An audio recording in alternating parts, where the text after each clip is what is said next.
This is the community meeting for the Exide Cleanup Project. It's scheduled from 5:30 p.m. to 7:30 p.m. Thank you for joining us tonight. My name is Johanna Arias Bhatia. I am with the Department of Toxic Substances Control. I'll be your meeting facilitator this evening. For those of you who have already signed on into the web meeting link, you should be seeing some instructions on how to participate on your screen right about now. For those of you participating by phone, you can view the participant agenda and presentation slides at the dtsc.ca.gov/Exide.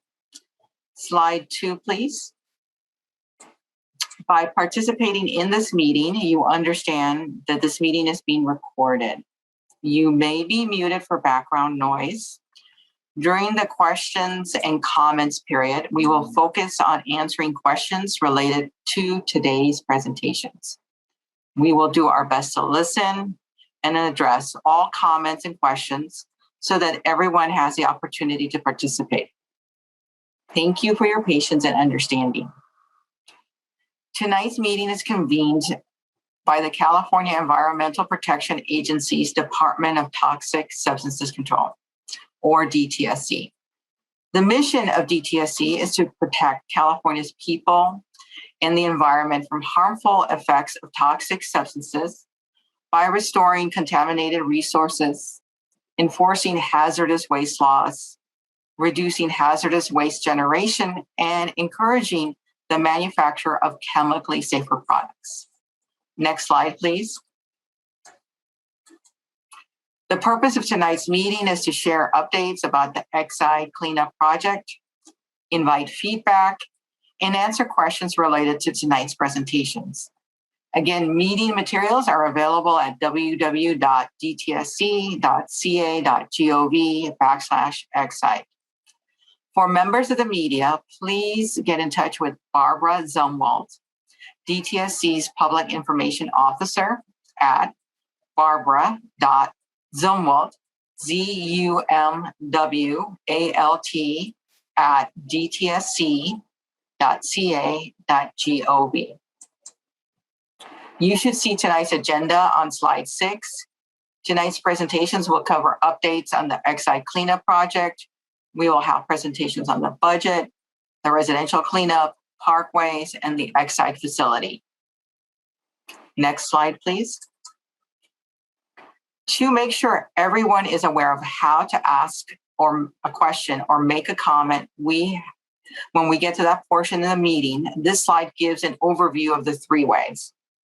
Number 1, Zoom audio. To use Zoom audio, use the raise hand feature and you will be invited to unmute your audio when it's your turn. 2, phone audio. Press *9 to join the phone queue. The facilitator will say the last 4 digits of your phone number when it's your turn. Press *6 to unmute your line. 3, text only. To have your questions read by the facilitator, please use the Q&A feature. You can also email us at exidecleanup@dtsc.ca.gov, and we will do our best to answer all questions and comments. Next, I would like to invite DTSC's Deputy Director, Graham Cope, to share a few opening remarks. Good evening, everybody. I'd like to thank you very much for taking time tonight to be with us. I don't want to take too much time welcoming you this evening because the really important information comes with the people who are actively running the program every day, who are in the communities, who are in your communities, working with you to clean up lead contamination from yards. What I will say are really just 2 things. One, we've accomplished a lot already with the resources the state has provided. And this current budget cycle has provided even more resources to clean up more yards. We're taking stock of not just how we've accomplished the past cleanups and building on that, but we're looking at different ways of moving forward to clean up even more efficiently, even more effectively, to use the resources that we have been provided. You'll hear a little bit about that from Mehdi today. Secondly, I just want to take a moment and thank, in particular, all the workers who are out there every day, along with our staff who are also out there, for everything that they've done and continue to do to clean up yards. But for their diligent efforts, our job is just, it's insurmountable. We need them. We rely on them for everything that they do. So you'll also hear about a lot of efforts in the field to address risks from COVID, as well as some of the contaminants that are out in the communities that we're cleaning up. Mostly, we want to hear from you. We want to hear your questions. We want to hear your concerns. And we want to provide whatever information we can tonight. If we can't answer a question, we will definitely note the question and we will get back to you with whatever information we can that's responsive. With that, once again, thank you very much. I'm excited for tonight's presentations, and I'll hand it back to Johanna. Thank you, Grant. So before we get the meeting started, we do have a special introduction today. And I would like to introduce Assemblymember Miguel Santiago. Assemblymember Santiago has represented the 53rd District since 2014, which includes portions of the project area. Please welcome Assemblymember Miguel Santiago. Apologies, we will head into the next presentation until the assembly member can join us. Our first presentation will be by Mehdi Betahar on the budget for residential cleanup. Thank you, Mehdi. Thank you, Johanna, and good afternoon. My name is Mehdi Betahar, and I manage all aspects of Excite Project. Before I hand the presentation to my colleague, Peter Rutan, who will be sharing our progress with the residential cleanup, I would like to present a quick recap of our budget history and status for residential cleanups. In 2016, Governor Brown approved legislation that directed the $176.6 million for DTSC to sample all of the approximately 10,000 residential properties within the 1.7 mile radius around the former Excite facility.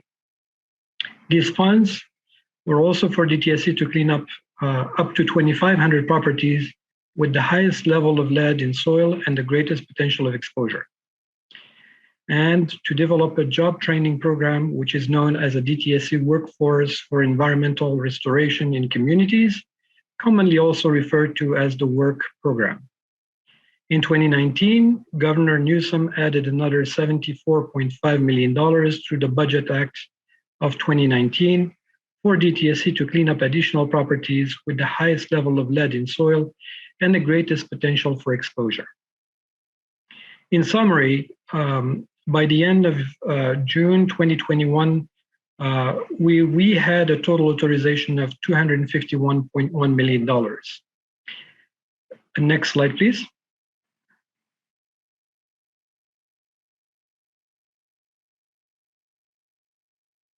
As of June 30th, 2021, we have expended $217 million out of the $251 that I just mentioned. And there is a balance of about $34.1 million, with a little caveat here. Out of the $34.1 million, we have $23.7 million that have already been encumbered in cleanup contract. That leaves us with the remaining balance of about $10 million. Next slide, please.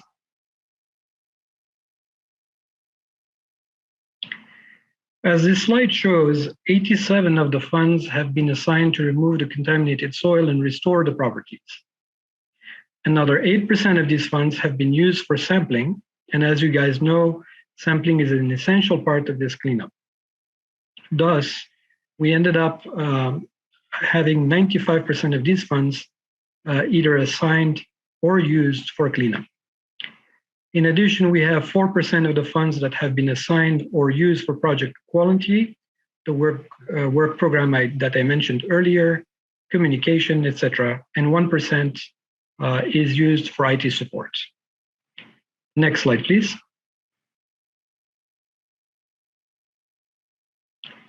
In July 2nd, so this is of this year, and this is very recent, Governor Newsom approved legislation that directed $322.4 million for a cleanup to assist with the cleanup of residential properties. And out of the $322.4 million, 31.4 will be used or has already been used to complete 3,200 properties by December 2021. And the 291 that remains will be used to clean up an additional 2,700 properties with concentrations exceeding 200 parts per million. And I'm pleased to tell you that we have already put that money into work. As mentioned earlier, we already have 23.9 million that has been encumbered in cleanup contracts, and we already started working with that contract for the cleanup of Wildwood Garden property. Next slide, please. This is a quick summary of the Parkway budget. Nothing has changed since our last meeting. DTSC has expended 2.9 million on contract for sampling and conducting a risk assessment. This includes about $70,000 on DTSC resources. The balance was about 3.6 million that was reverted to general fund to support statewide COVID-19 activities on June 30th of last year. Since then, DTSC has secured additional funds from the lead acid battery cleanup funds to finalize documents through the public process. And with that said, I will let Pete will come next and he will be presenting the latest about parkways and residential in his presentation. I'll thank you so much for your attention and the pleasure to let me share with you this update about our budget. Thank you. Back to you, Johanna. Thank you, Mehdi, for that presentation. However, I was just informed that the Assembly member is present. And so again, gives me great pleasure to introduce Assembly member Miguel Santiago, Assembly member for the 53rd District since 2014, and which includes portions of the project area. Assembly member, the floor is yours. We will take care of our technical difficulties and proceed to the next presentation while we work through this problem. Thank you so much. Our next presentation will be by Pete Rattan from Residential. Yes, thank you, Johanna. First of all, if Assembly Member Santiago can get on the line, please feel free to interrupt my presentation at any time. First of all, I'd like to thank everyone tonight for your continued interest in the residential cleanup and your participation in tonight's meeting. My name is Pete Rattan, and I'm the project manager for the Exide Residential Cleanup Project. So with the next several slides, I'm going to provide you with a brief update on our residential cleanup efforts that are currently underway. Next slide, please.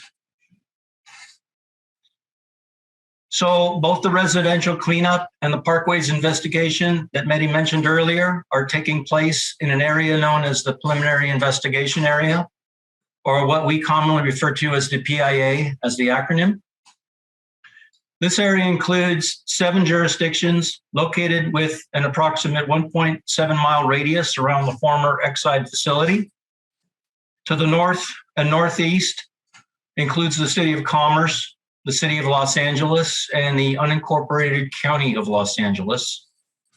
And to the south and southwest are the City of Vernon, the City of Maywood, the City of Huntington Park, and the City of Bell. Next slide, please. So first, I'd like to take a few moments and provide you with a brief overview of the cleanup process This is a basic timeline that shows a 5-step process for the cleanup of a property. This process can take about 3 months to complete. The first step is to notify the property owner that their property does qualify for the cleanup. Once we are contacted by the property owner, an initial meeting is then set up to explain the cleanup process and to obtain an access agreement from the property owner.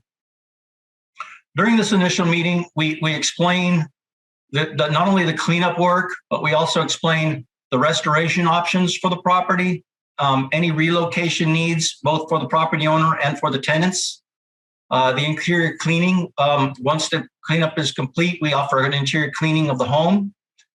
And if there's any items that are in the yard that would impact our excavation work, we go over those items and see whether or not we can have the owner accommodate moving those items out of the way. After this initial meeting, we establish a time to perform a confirmation sampling. This is also called a pre-excavation sampling event. And the results of this sampling will basically inform us on how deep we should dig. And it also informs our cleanup contractor what type of disposal facility will be able to accept the contaminated soils. Once all of the sample data is available, another meeting is then scheduled with the property owner. This meeting is called a pre-construction meeting. And during that meeting, we will discuss the results of the pre-excavation soil sampling, and we'll also revisit the cleanup plan so they get it twice of what's going to happen on their property. We also go over what the property's owner's preferred restoration options are. And of course, we also schedule the cleanup, when the cleanup's going to start. So after this pre-construction meeting, the schedule for the cleanup is determined, and we start preparing plans and applying for all the necessary permits. There's typically about 60 days between the pre-construction meeting and the actual start of the cleanup and restoration. Once the cleanup is complete, we will have a closeout meeting with the property owner to make sure that everything has been addressed. And then all the documentation is then compiled into a report, which we refer to as a letter of completion. Next slide, please. So before I begin to provide an update on our cleanup efforts, I'd like to briefly talk about health and safety, specifically about COVID-19 and our changing temperatures. COVID-19 has presented the world with unparalleled challenges when it comes to doing business as usual in all sectors of our society, including our cleanup efforts. According to the County Los Angeles Public Health Department's on their daily COVID-19 website, as of August 30th, the number of positive cases in Los Angeles County, including Pasadena and Long Beach, totaled more than 1.4 million. Los Angeles County has administered almost 12 million doses of the COVID-19 vaccines. Right now, we currently have about 175 staff that are mobilized in the field almost every weekday in the preliminary investigation, participating in the cleanup work. The staff continue with our recommended protocols of wearing face masks, staying physically distant, making sure that their tools are sanitized, and also frequently washing their hands. In addition, we've seen average temperatures on the rise both locally and globally. We're experiencing record level temperatures. And so to prevent any heat-related illnesses, we make sure that we ensure the worker health and safety by making sure that workers stay hydrated and they take frequent breaks in the shade. This is done by doing up pop-up canopies in the field. Next slide, please. So in the preliminary investigation area, it includes over 10,000 sensitive land use properties. These sensitive land use properties include single-family residence, multifamily residential properties, schools, parks, daycares, and childcare facilities. As you can see here, as of August 27th, 2021, there's been approximately 2,841 parcels that have been cleaned up. 8,604 parcels have been sampled, and almost 1,500 parcels in the PIA have not been sampled due to DTSC not having an access agreement to do so. DTSC typically reaches out to property owners about 7 times. However, if a property owner that may have been previously reluctant to participate should re-engage with us and request the sampling and the cleanup, we will get it done. Next slide, please. So this table provides an update on our cleanup efforts on the schools, parks, and daycares. As you can see here, we have 31 schools, 16 parks, and 79 daycares that have been identified in the preliminary investigation area. And right now I'm pleased to announce that all the schools and the parks have been addressed and none remain to be cleaned. Finally, of the 79 daycares that we've identified, only 4 remain to be cleaned up. And now we're working closely with the property owners, and these 4 daycares are now on our schedule to be cleaned up. Next slide, please. So I'd like to take a little moment to talk about 2 very large multi-unit apartment complexes. The first one here is the Wyvernwood Garden Apartments. It's an approximate 63-acre site that's located south of Interstate 5 and Interstate 10 and the US 60 interchange. The site consists of 6 large parcels, which we have identified here as blocks 1 through 6. These parcels include a total of 329 decision units that qualify for the cleanup. These decision units consist mostly of land immediately surrounding the individual buildings, but they also include large grass areas, some fenced-in yards, and also there's shared community areas. Our pre-construction confirmation sampling was completed on July 30th, and the actual cleanup work on block 1, block on the upper left-hand corner, began on August 17th. As of today, we have also started work on block 4. As of August 30th, 18 decision units have been cleaned up. Next slide, please. This next complex is the Estrada Courts apartment complex. It consists of 2 parcels that total approximately 21 acres, and it's located just east of the Wyvernwood Garden apartment complex.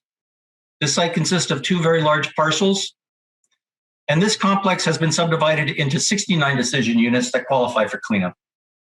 It also consists of land immediately surrounding, or the cleanup of the decision units also includes land immediately surrounding the apartment buildings, but also includes common areas. Pre-construction confirmation sampling was completed on August 13th, 21. We're in the process of evaluating the sample data and preparing the cleanup plans for this complex. It's anticipated that the cleanup of Estrada Courts will begin in the early part of October. Our goal is to complete both Wyvernwood and Estrada Courts by December of 21. Next slide, please. This graph presented here shows the progress on the cleanup. It shows basically our cleanup efforts beginning in May of 2018 through August 27th of this year. The solid blue line that you see shows our steady progress to date. This net represents the number of properties that have been cleaned up. In the upper right of the graph is a purple dotted line that shows our projected numbers that are projected to be cleaned up. And we are on target to clean up all 3,200 properties by the end of this year. You might have noticed a couple of small red bars at the bottom of the graph. These correspond to that dip you see in the progress. This was a time when we had to slow down and we had to reevaluate our procedures in the field due to COVID-19, and later because of all the excessive smoke that was in the air in the valley due to nearby wildfires. So the work was purposely slowed down out of concern for worker health. Next slide, please. So what happens beyond December 31st, 2021? Well, DTSC is committed to continue our cleanup efforts into 2022.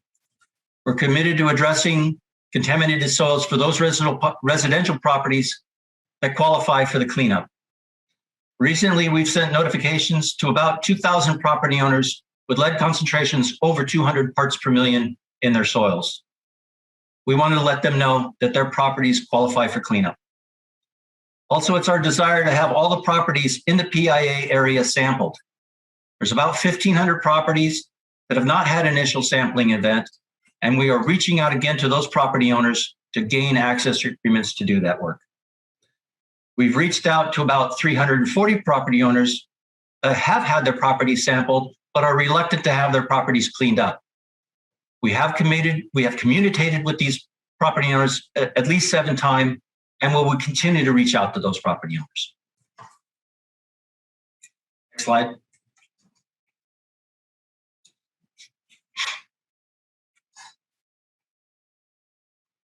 So for the next couple of slides, I want to discuss where we're at with evaluating the parkways. Next slide, please. So to evaluate the level of use of the parkways, we held 2 public comment periods to gather information. The first public comment period was held between February and April of 21. And based on the comments that we received, we decided to go with a second comment period, which was open from May 7th and ended on June 15th of 21. During those 2 comment periods, we received 159 comments from the public. Next slide, please. Based on those comments, we concluded that more feedback from the public was needed.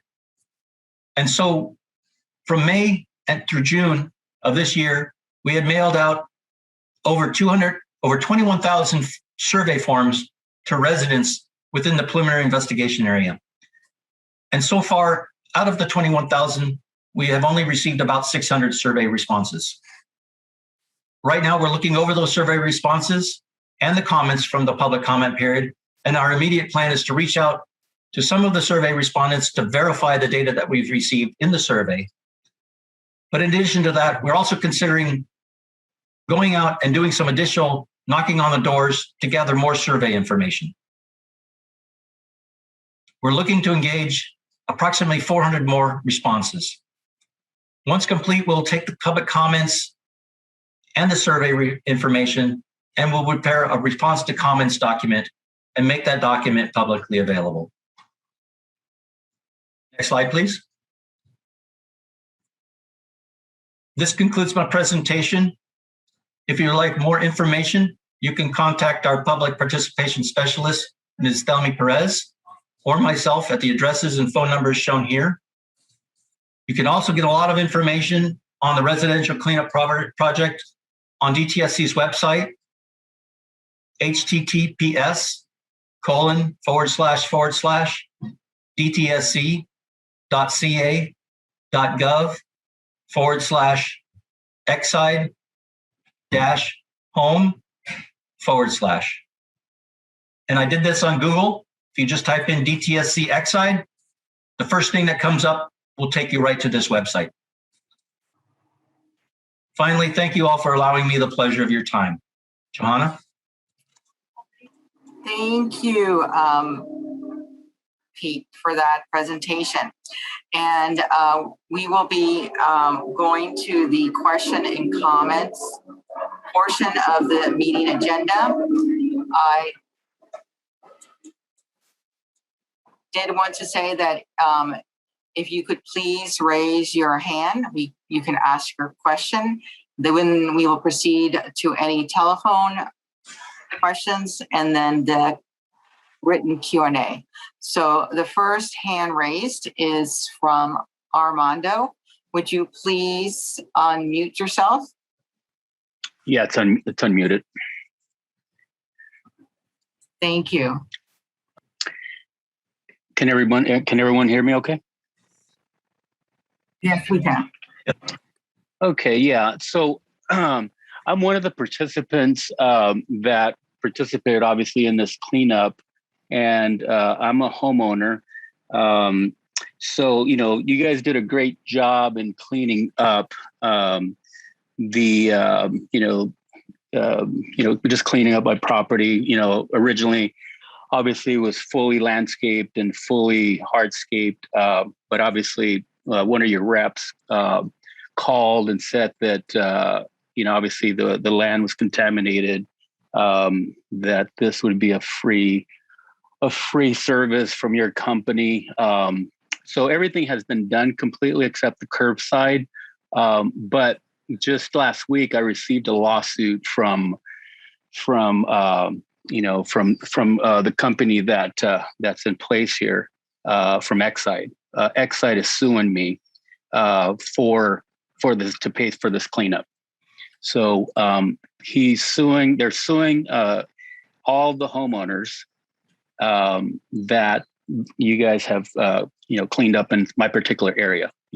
So I just wanted to see what your comments are on that.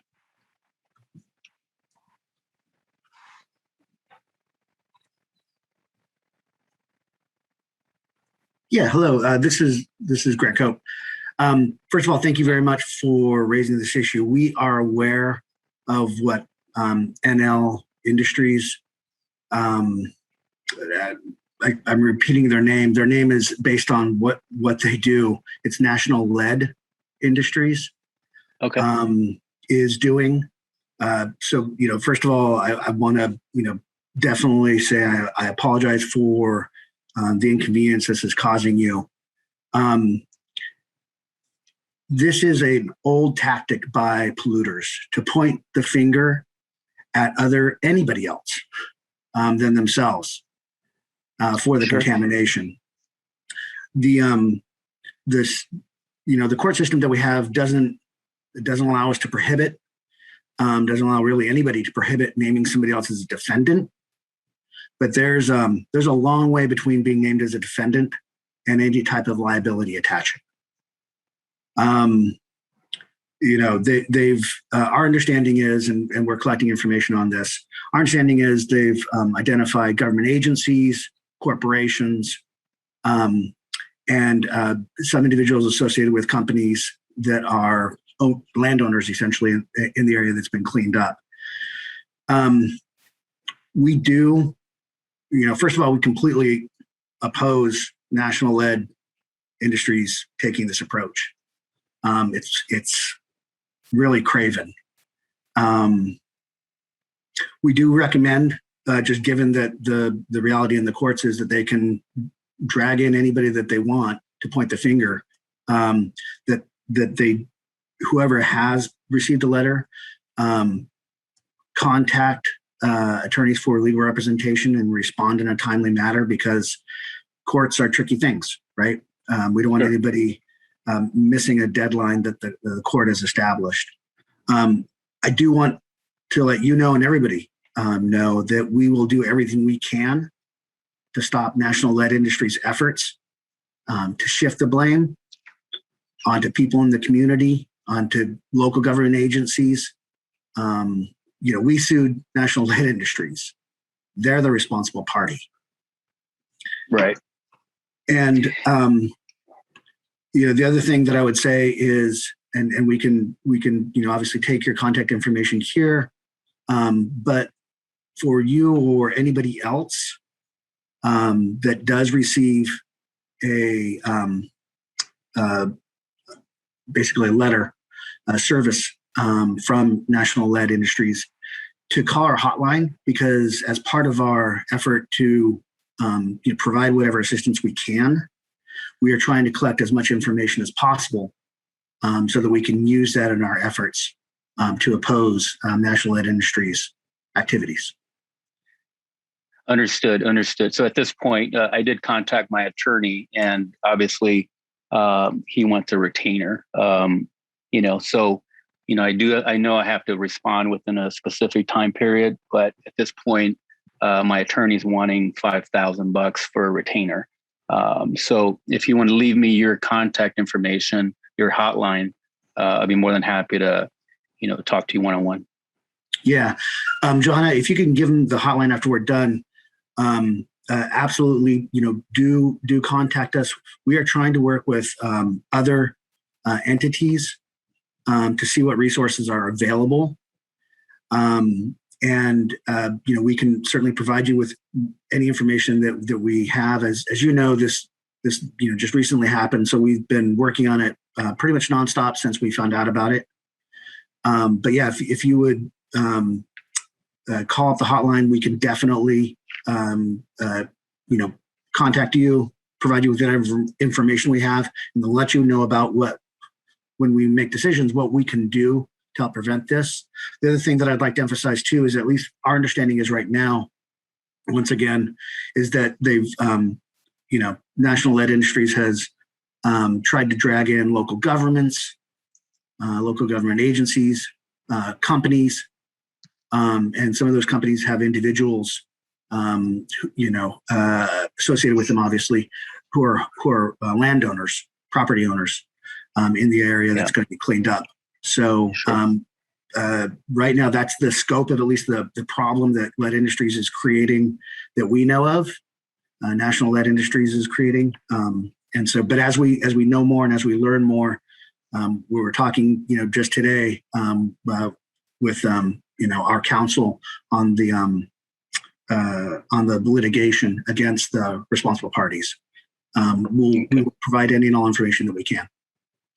Gotcha. Okay. I'll contact Johanna or she can contact me to give me that information. And like I said, I'll be in touch with you. I'd rather not get my attorney involved at this point. I'd rather see what other avenues are available on your end. Absolutely. Okay. Thank you. Thank you, Grant and Armando.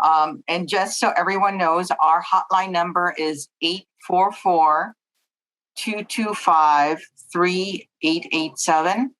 Once again, the hotline number is 844-225-3887. And I will proceed to our next raised hand, and that is from Jennifer Kanata.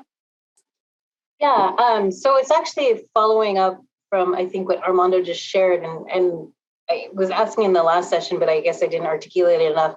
The concern that I have, given that this lawsuit was filed, is there a contingency plan for the properties that have not approved the cleanup? Like, say there is a landlord who owns the property, and because of the cross complaint that's happening, won't now go forward with the cleanup. So I'm just like, that's actually like my main concern is what is the agency doing to make sure that landlords are not disincentivized for having the cleanup?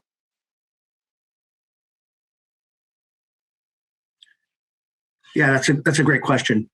We would encourage everybody to continue to sign up and get their properties cleaned up. There is a threat to public health that the department wants to address by cleaning up lead contaminated soil in yards. That is word one. We don't want National Lead Industries' efforts to divert blame from them to result in people throughout the community not signing up to get their yards cleaned up. That allows a continuation of a health risk that we really need to address. So that's the first thing. Please continue to sign up to get your yards cleaned up. More broadly, what I'd say is this really is it's an old tactic that polluters use, and that our court system is not well situated to prevent. So we want people to sign up. We understand that this presents that, and National Lead Industries efforts will have this effect of making people question whether they should sign up. 100%. We want people to continue to sign up. Please do. As I mentioned, it is prudent if you receive a letter from National Lead Industries to contact counsel, get represented, but please do not, kind of buy into their confusing, really just, I call it craven, but really just utterly ghastly approach to this issue. Get yourselves protected, sign up for the program. We want to clean up your yards. Please do that.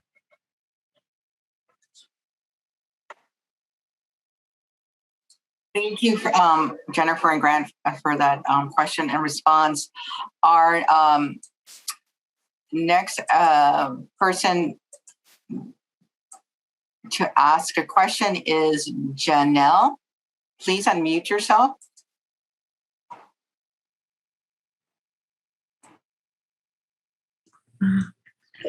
Hi, I think we had our answer already. We wanted to know who to contact because we signed up for the yard cleanup and we didn't get a response back. We tried calling the number, the 844 number, and we had no response. But Teresa Garcia just gave us the another number to call, so we'll call her.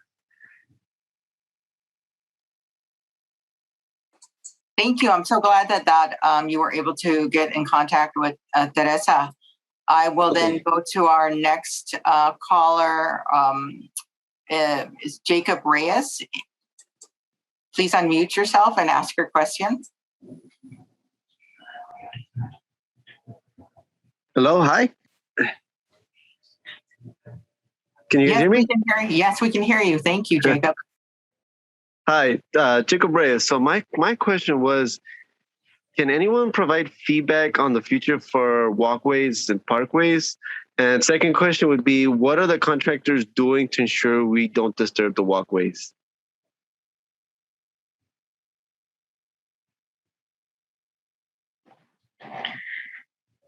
Yeah, I think that was at the end of Pete's presentation.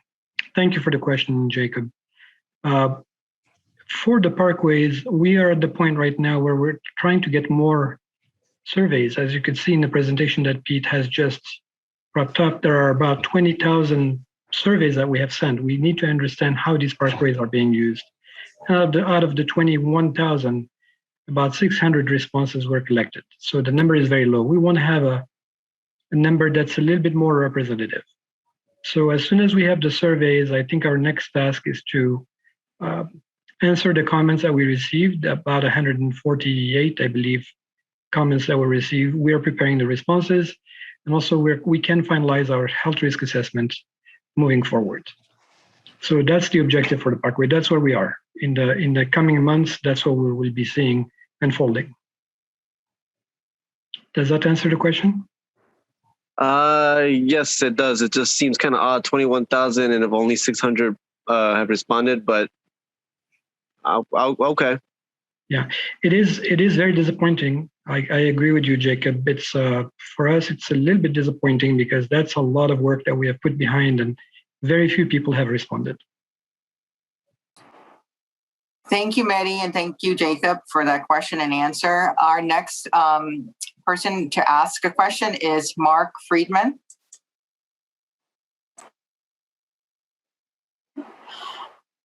I will circle back to Mark. Are there any questions on the phone lines?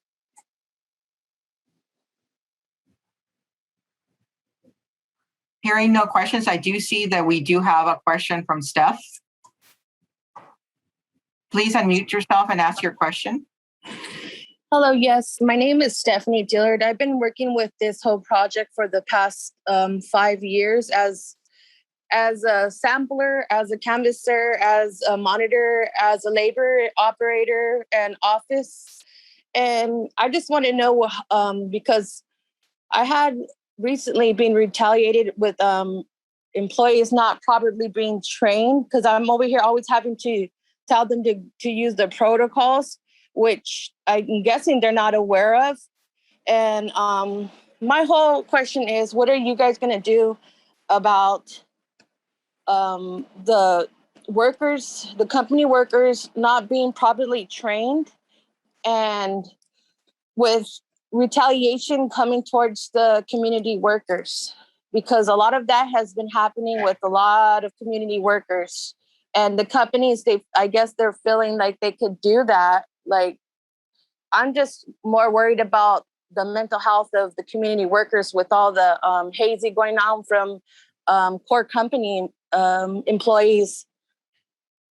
That's all. Thank you. Thank you, Stephanie. Can I please ask you can you be a little bit more specific about the training? When you say they're not trained, can you please specify? Okay, for instance, I'm a monitor, which I'm observing the laborers and the superintendents and stuff.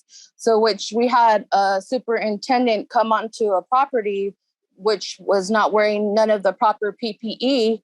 And also I had, for instance, with the walkways, I called the superintendent to report that the laborers were contaminating the walkways, which the superintendent did not reach out to me. He did not call me back. I got no type of answer when it came to the walkways. I also reported to the DTSC about it, and I'm not too sure about what happened after that. But after that, we the superintendent, we then went to the Waverly Wood, and again I was on duty there also, and the superintendent wanted me to work over 8 hours, which will go into overtime, which I refused. And I think he got mad about that because they want us to use our overtime as PTO when we're not getting paid for either or. And I don't know, like, if that's a good answer or whatnot. Can I, Johanna or somebody else, can we please get Stephanie number, and we need to address her concerns separately. Is that okay? Absolutely. Stephanie, we will reach out to get your number to talk to you offline. Is that okay? Yes, I just want to know, like, what's going to happen. What's going to happen with these companies that keep on harassing community workers and pushing them to be quiet? When I've been working this for a while already, and I have a lot of people that have been pushing me and telling me to be quiet, and I'm not going to be quiet. I'm not. This is my community. I've been in this community since forever. I'm a Native American from Los Angeles, and I'm just trying to do the right thing, you know? We understand. I think what we would like to do is have more information from you, if that's okay. So if you can please share that your contact number with Johanna, that would be great, and we will follow up with you. All right, thank you. Just to let you guys know, those walkways are contaminated. So you're gonna possibly need maybe to have some canvassers or something, because they need to be cleaned up also because of the way that the companies are cleaning up the houses. Thank you. Thank you, Stephanie. Our next person to ask a question is Brenda Martinez. Hello, can you hear me? Hello? Yes, we can. Thank you. All right, Brenda. thank you so much.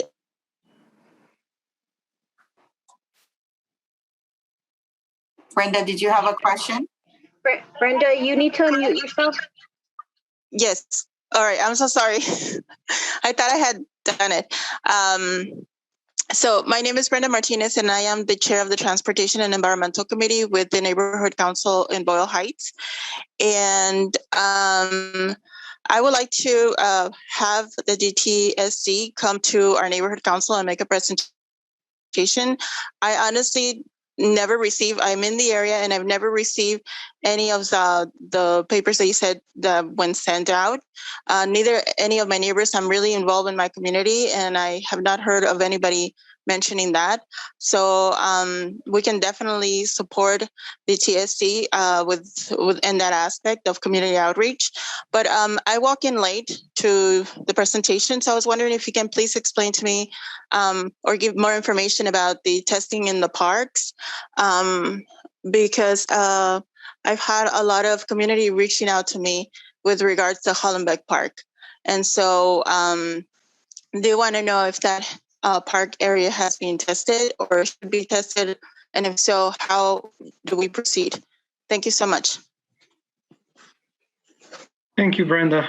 Just as a clarification, in the presentation, we had a series of parks. If my memory is good, and if we can go through that slide, I believe there were 16 parks that were identified, and all of them were cleaned. What we're referring to is a parkway. That's completely different from the parks. Not parkway. Can you go back up to the residential properties? There is a table.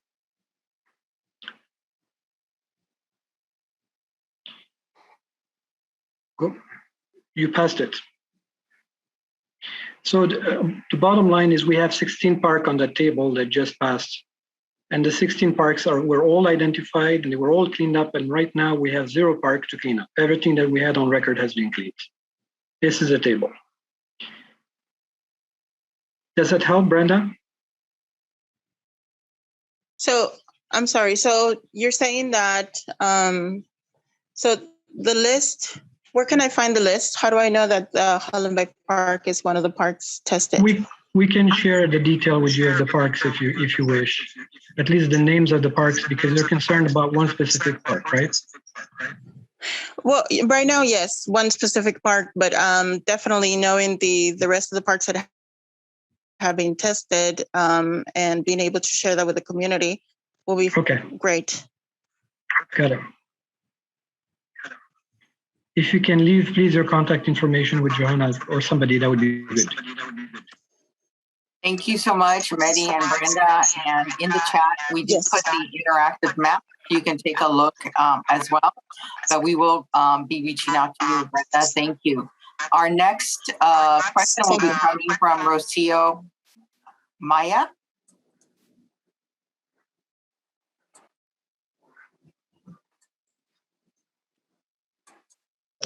Hi, good afternoon. I also walked in a little bit late into the meeting, but I did want to, just because I also was employed by the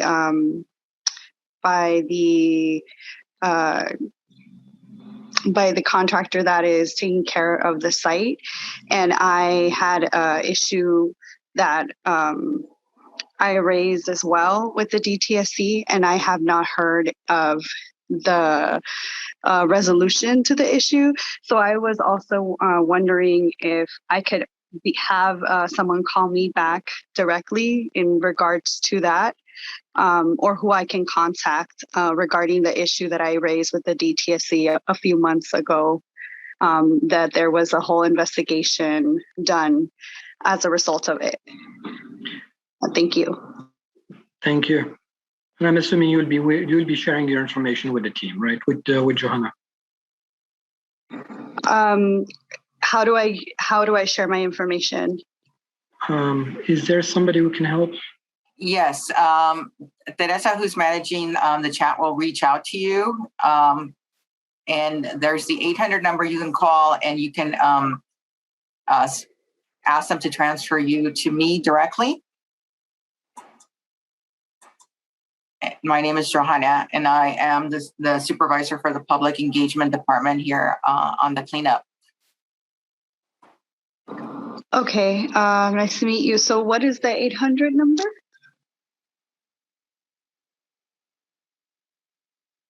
Because the one you have is not a 800, it's a 916 area code. It's the 844, it's our hotline, 225-3887. So it's 844-225-3887.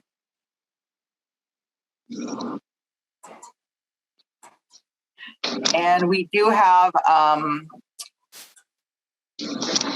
want to take a quick break and check in with our phone line. Do we have any questions from our phone line?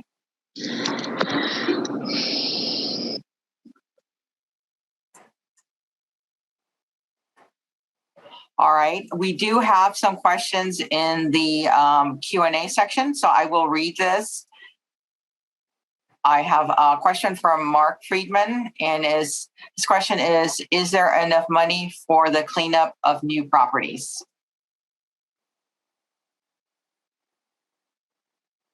So one of the team members, would you like to answer that question?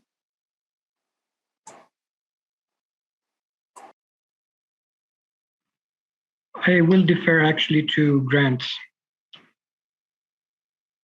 on this one. Yeah, we got additional funds to clean up 2,700 new properties in addition to the 3,100 that we had funding to complete. Can you confirm that that's accurate, Mehdi? That is accurate. My apologies. I thought it was the next question. My apologies. You are correct. You are correct. Okay. Yes, thank you, Mehdi and Grant. And yes, there is a follow-up question from Mark Friedman. And the question is, why did the EPA and Judge Snotchi let Exide off the hook? I think that the lawsuits by National Lead are outrageous, and the DTSC and EPA should get an injunction against them. It is harassment of individuals. Victims should not have to pay for attorneys. I completely agree with everything that was just stated. DTSC in the state of California vehemently, strongly objected to the Exide and its financial backers bankruptcy plan. The bankruptcy court ruled against us. We appealed. Once again, we were not successful in the appeal. The court ruled against us. Bankruptcy is a very difficult area of law when you are a state agency that's attempting to hold corporate polluters accountable, and they know how to work the bankruptcy laws. So we completely agree with you. We disagreed with US EPA and US DOJ at the time, them backing the bankruptcy plan. Completely agree with you also that National Lead Industries' efforts to point the finger at anybody else than itself for the contamination in the communities is outrageous. There is, not to be redundant, not to repeat myself, they're allowed under the court rules to file against other defendants, but there's a long way to go between them serving papers on somebody and any type of liability being established. This is an effort by them that mirrors other efforts by other corporate polluters. We are opposed to it. We're completely in utter agreement with you. Thank you, Grant. We do have an update and another presentation, and then we do have another question and comment period directly following the update and presentation. So we're going to go into the final presentation. I would like to introduce from US EPA, Amanda Cruz from Region 9.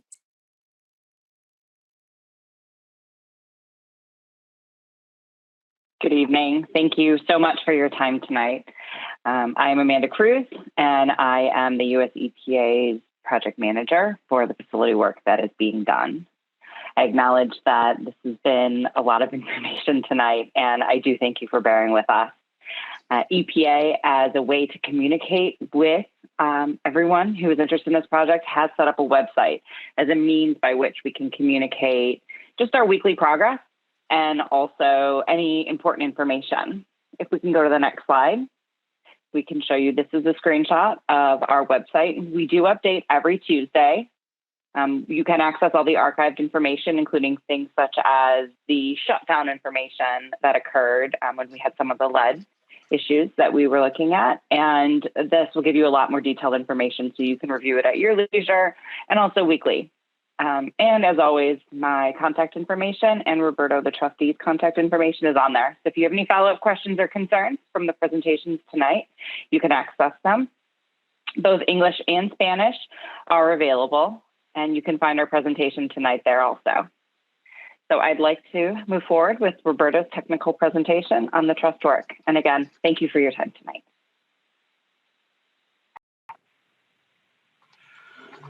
Good evening, everyone.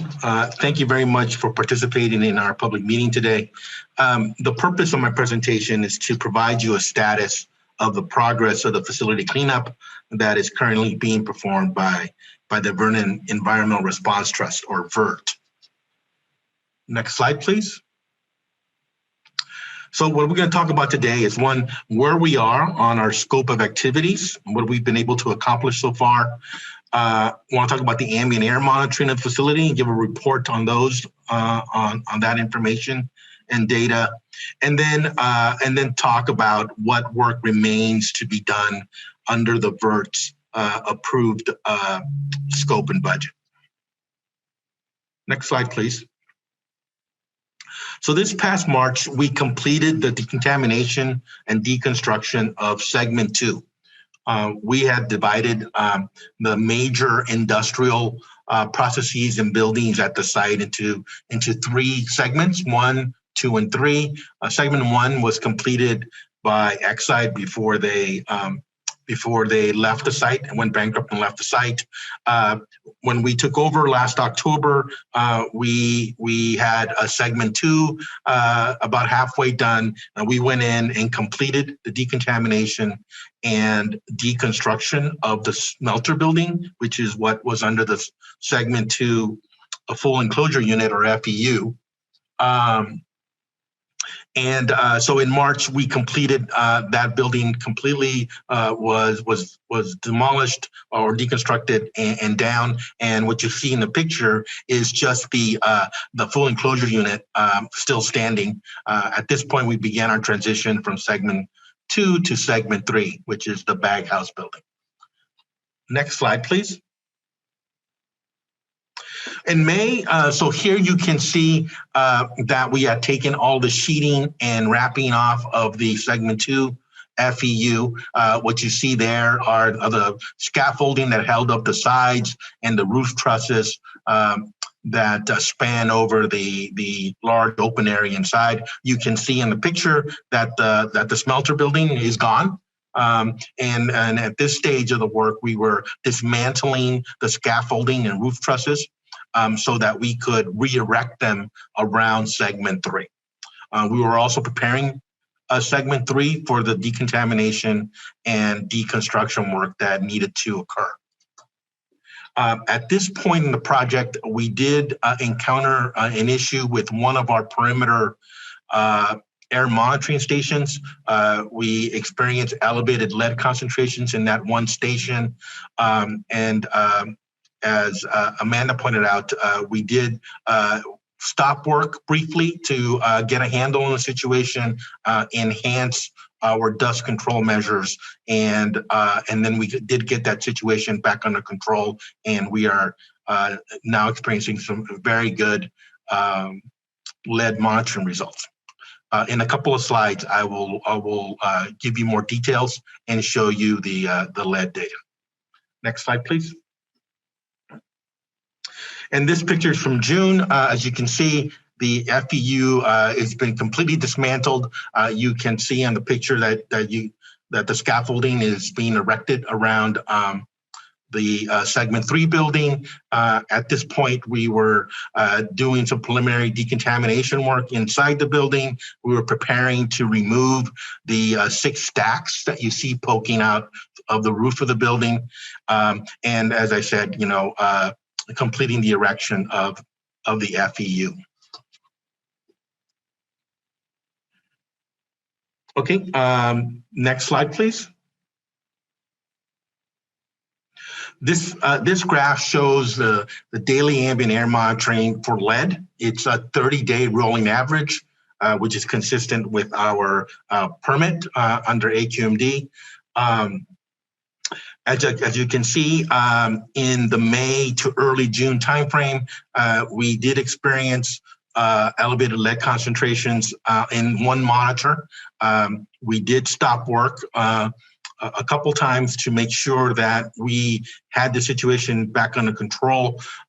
We found some enhanced dust control measures that we implemented, and as you can see, the concentrations in that monitoring station went down and are now in a very good place. Our numbers are consistently low and are consistent with historical ambient air lead concentrations.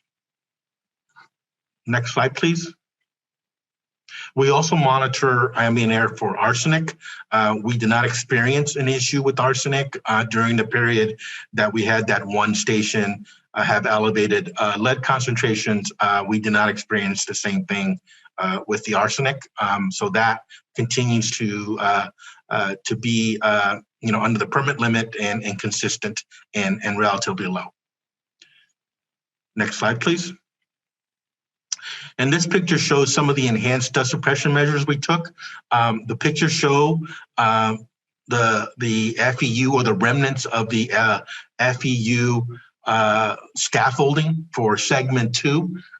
We employed water cannons to humidify the air, which helps with dust control. We've set up a windscreen. That is what that blue tarp is, to mitigate windborne migration of dust particles.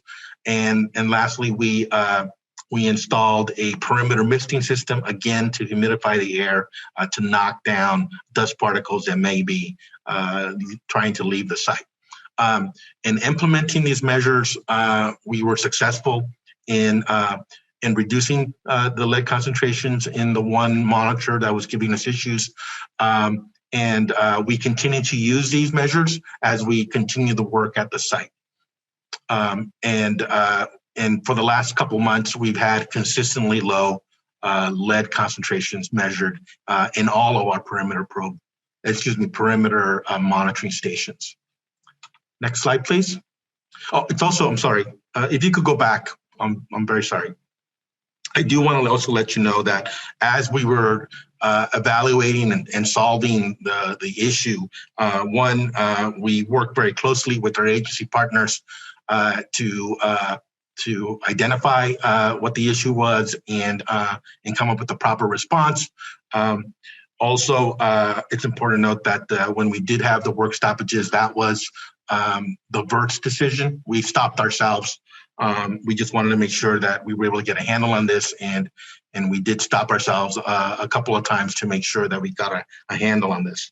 Additionally, while this was going on, we did have a briefing with Supervisor Solis, LA County Supervisor Solis' staff. We also gave a briefing to the City of Vernon City Council and their Director of Health and Environmental Control. We provided content for EPA's website that explained what was going on and the rationale for the work stoppage. And then lastly, there was on July 29th, a public meeting specifically to discuss the issue. Okay, next slide, please. And so currently we're working on segment 3, the last major industrial installation at the site. It's called the Bag House building. It's where the air filtration equipment was situated at the site. As you can see, we are finishing up in the installation of the FEU. While the building is intact, we can use that to provide us the enclosure for that establishes a negative air environment within the building. And because of that, we can do decontamination and deconstruction activities. There are 4 bag houses in the Bag House building, and we have decontaminated and deconstructed 2 of them. We have 2 left. And then once the FEU is completely erected, we will begin with the decontamination and deconstruction of the building itself. We're on target to be completed with the segment 3 building decontamination, deconstruction by around the end of this year. And then we will dismantle the FEU installation. And that will be pretty close to completing the approved scope for the VERT. Joanna, I'll turn it back to you. Thank you, Roberto. And we do have another update from Charlene Contreras from the Los Angeles Department of Public Health. So I'm asking Charlene to unmute herself so she can give us our update. Charlene, are you able to unmute yourself to ask a question, to give us your update? All right. So we will then proceed to the Q&A portion again. And I understand that there are questions in the line from phone callers. And so for someone who is on the line, you need to press *9 to join the phone queue. You need to raise your hand as well and press *6 when we ask you to unmute yourself. So our next question that I have in queue is again from Armando.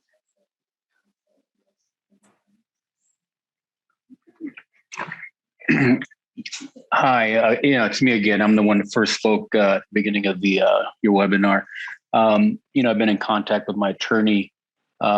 So he's asking me if your company is going to pay for my legal fees.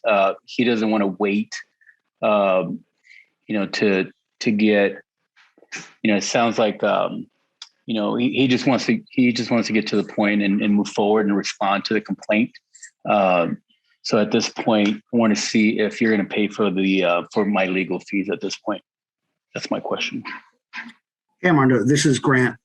We cannot pay for legal fees for other individuals. We are working, as I mentioned, with essentially local governments and other entities in those communities to try and find what resources are available.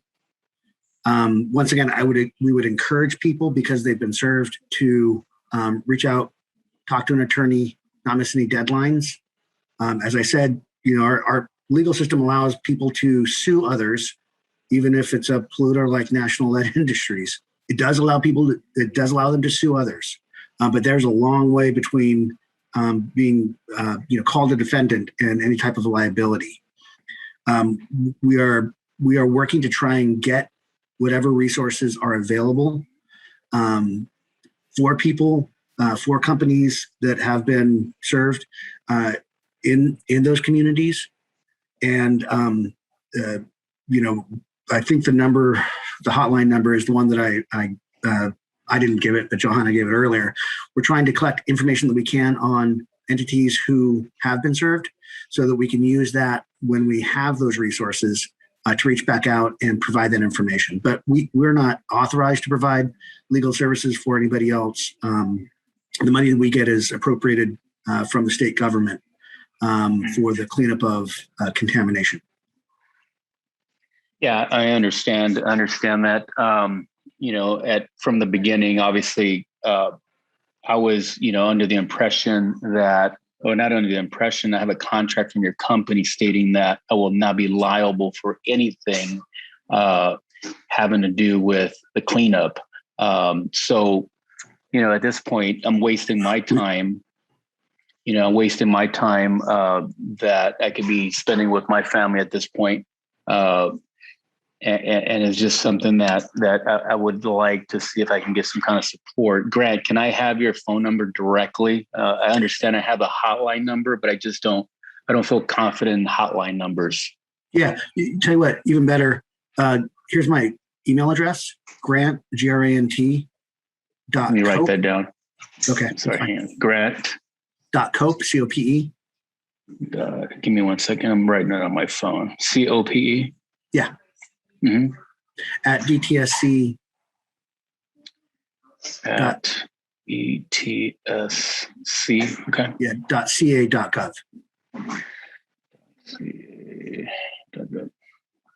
Got it. Okay. All right, Grant. Yeah. I'll be in touch with you then. Okay. Yeah, definitely shoot me an email. Okay. Well, I appreciate it. Thank you. Okay, and I do apologize, sir, for NL Industry, for National Lead Industries, pulling this.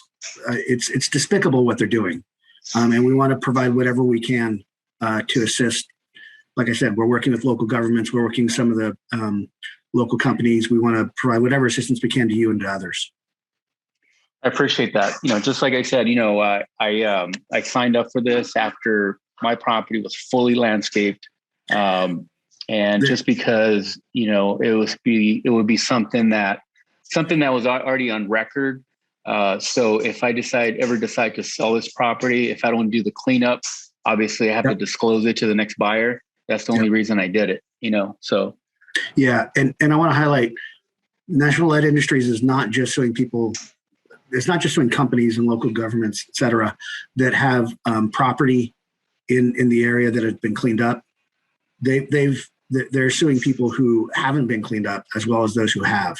That just goes to show the level of depravity that they're operating under. Sure. Okay, so why would anybody want their property cleaned up if they know they're going to get sued? I don't get that one. Yeah, this is the thing. They're not. Their agenda is completely different, right? They want to cause as much fear and confusion and point the finger at anybody else but them. And it's a play right out of the polluters playbook that has been done again and again. It's despicable.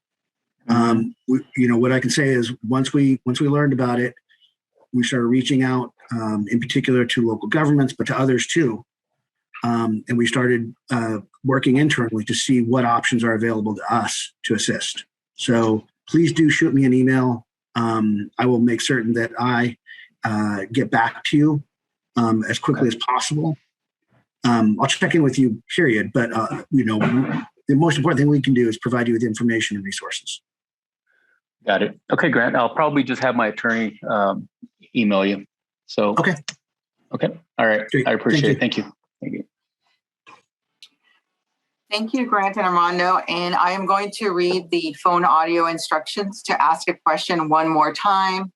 You press *9 to join the phone queue. You need to still raise your hand, and then the facilitator will read the last 4 digits, and then you can press *6 to unmute. And I am going to go to the next question. And the next person is from Peter Reyes. Please unmute yourself. Yes, hello? Yes, we can hear you. Yeah, so I just wanted to do a follow-up just because I know we're coming from a different meeting for those that didn't hear it. And I just wanted to, I kind of had a deja vu hearing Stephanie and Rocio talk because it's one of the topics that we talked about. But I think it's important to understand that the workforce program, I spoke to Andres last week, and there was not a system in place to identify if the contractor has hired everybody or not. Whether they have or not, I'm not saying they have or haven't, but there's no way to track that or we can tell because, and this comes off after the layoff in the direct hire that Grant had instructed the contractor to rehire everybody. That's one. And then two, I just wanted to emphasize, or maybe at this point, we can see the level of degree or urgency that this matter in regards to workforce participants is. I don't think it's a coincidence, maybe one, but to have more than, and these are just some people that are complaining and are open to talk about it. And at this point, they don't have a job. So I'm assuming that might be one of the reasons they're open to speak about it. But I can guarantee you there's people still working that feel that they can get retaliated for speaking up. And I've experienced it firsthand. So I think hopefully Grant can see the urgency of this harassment and discrimination that goes on. Aside from being put in a situation where we're breathing lead or the community's breathing lead, we're also being put down by the same people that we brought on or we fought on to bring on board to clean this up. So I think there's something needs to be done. And hopefully this brings something to your attention, Grant, and we can directly address this and stop trying to hide something that does exist. And understand that yes, there's a union involved, but the union doesn't always have the best interest for the worker. So I just want to make sure that I was clear on that. And lastly, I just want to close on the topic about having the work, the contractor coming to do the work again, or for the new contract, which we don't know. But I do want to make sure and clear and make sure that our voice is heard, that we do not want that contractor back. Does that make a difference for you or not? I don't know. I just want you to understand that as a community, we do not want those contractors back at the site. Thank you. Yeah. Thanks very much, Pete. So I'm going to bifurcate two things. One is the urgency that you talked about, and two is what we're doing about it. Pure and simple. When we have people like you or other workers coming to us, we follow up. We do investigations, sometimes with independent third parties. We're not at liberty to release all the information associated with those, but we follow up. So that's urgency. Yeah. This is one of the most important sites in the entire state. And it's a state with one of the largest cleanup programs in the nation. So the urgency is there. As to particular issues that are raised and what we do absent that kind of third party investigation, I've personally interceded on your behalf. I've personally interceded on other workers' behalf. When you were laid off, I did speak to the contractor. I don't know if my understanding is you're on the project again. I don't know if that's true or not, but having you there is important. That's one of the reasons why when somebody raised earlier, does Pete want to be part of that conversation? I would encourage him to. I'm not going to encourage you to go one way or another. I'm not going to discourage you to go one way or another. I think your voice is important and would welcome it. I think that I also think that I went through before the public meeting the steps that we've taken to change the contracting that we have with the contractor. One of the complaints was that people were being laid off. People are often laid off because there's not sufficient work.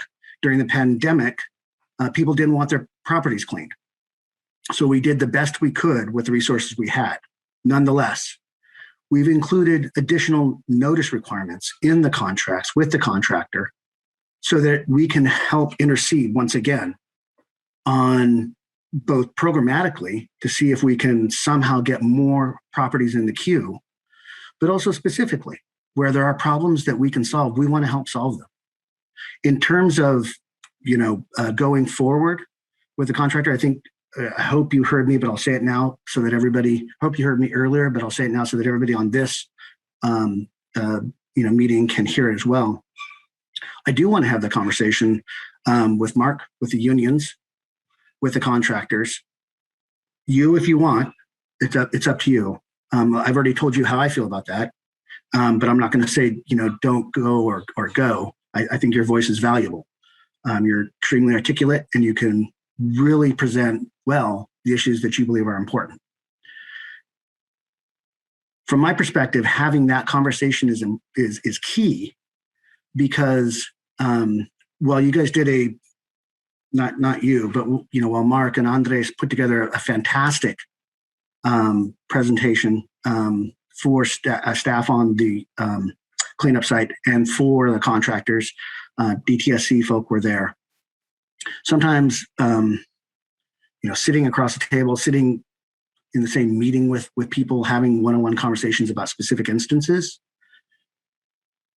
when the conversation occurs in a very respectful and open manner, I find it can actually help forge a path forward.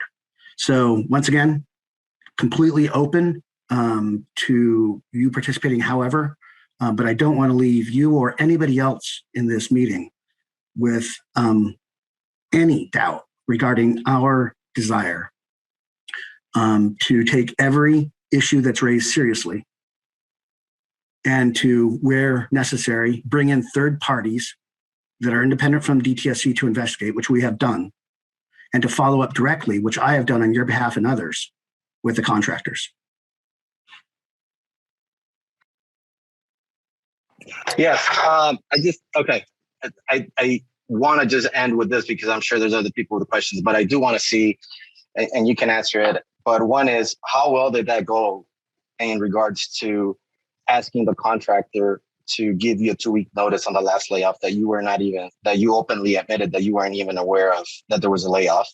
One, and I just bring that up because that just shows and proves the ethics and integrity of the contractor, because not even the main contractor knew of what was going on. Two, I've had talks with Gary, and I can tell you to no avail. It has not led, it has not changed anything. He hasn't reached out. I'm still not working, which is fine, because as I mentioned to you before, at this point, I've made it a commitment to speak up on behalf of everybody that can't or doesn't even know how the process is to work, to speak up. And lastly, I think I just want to be absolutely clear when we speak, and this is something that I've talked with the community as far as with East Yards, Mark, and everybody. I just want to be clear that we do not want the contractor back. Whether that means anything or not, I don't know. I just want you to know that as a community, that's where we stand. Yeah, that's it. No, I hear you.